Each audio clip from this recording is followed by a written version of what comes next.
Kisah cinta Hayam Wuruk Dyah Pitaloka yang berujung perang dan mitos larangan kawin Sunda Jawa. Raja Majapahit, Hayam Wuruk yang tengah jomblo, tergila-gila dengan peras ayu seorang putri Sunda yang sangat tersohor kecantikannya seantero Pulau Jawa kala itu. Cerita berawal, Hayam Wuruk memerintahkan beberapa juru gambar menuju kerajaan-kerajaan bawahan dan kerajaan tetangga.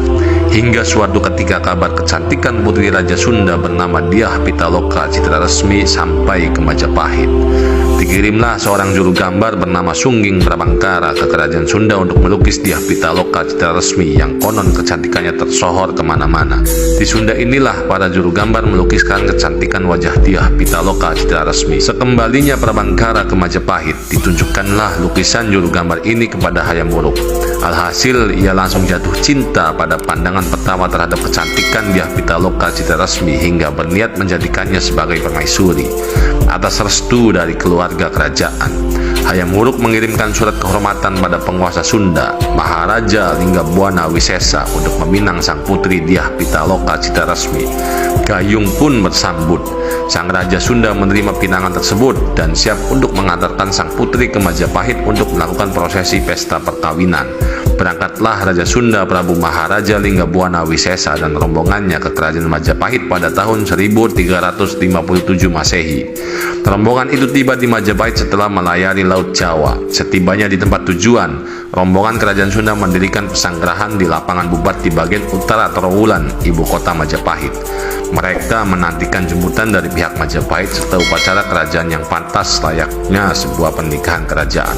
Mengetahui itu, Hayam Wuruk langsung memerintahkan Mahapati Gajah Mada untuk menjemput rombongan keluarga kekasihnya itu.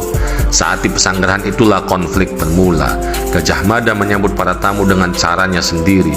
Ia meminta kerajaan Sunda tunduk pada Majapahit sebelum pertemuan antara Linggabuana dan Hayam Wuruk. Mahapati Gajah Mada menginginkan putri Sunda sebagai hadiah persembahan atau upeti. Hal ini dilakukan Gajah Mada karena ia ingin memenuhi sumpah palapa yang dibuatnya pada masa sebelum Hayam Wuruk naik tahta. Sebab dari berbagai kerajaan di Nusantara yang sudah ditaklukkan Majapahit, hanya kerajaan Sunda lah yang belum dikuasai. Tentu saja pihak Sunda tidak setuju dan amat marah karena merasa dipermalukan oleh tuntutan Gajah Mada yang sungguh keterlaluan ini. Perang Bubat pun dimulai. Terjadilah peperangan yang tidak seimbang antara Gajah Mada dengan pasukannya yang berjumlah besar melawan Linggabuana dengan pasukan pengawal kerajaan yang berjumlah kecil. Perang tersebut berakhir dengan gugurnya Linggabuana beserta keluarga kerajaan dan seluruh pasukan Sunda yang hanya disisakan Dyah Pitaloka citra resmi.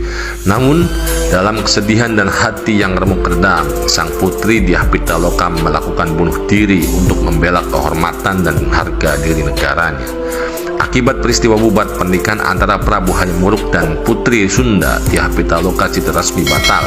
Hayam Wuruk pun meratapi kematian wanita yang cintainya. Akibatnya, Patih Gajah Mada dicopot dari jabatannya dan diasingkan lantaran dianggap berkhianat. Tragedi ini sangat merusak hubungan antara kedua kerajaan yang berakibat permusuhan hingga muncul mitos orang Sunda dilarang kawin dengan orang Jawa. Aduh, dan mitos ini sampai sekarang masih ada yang percaya.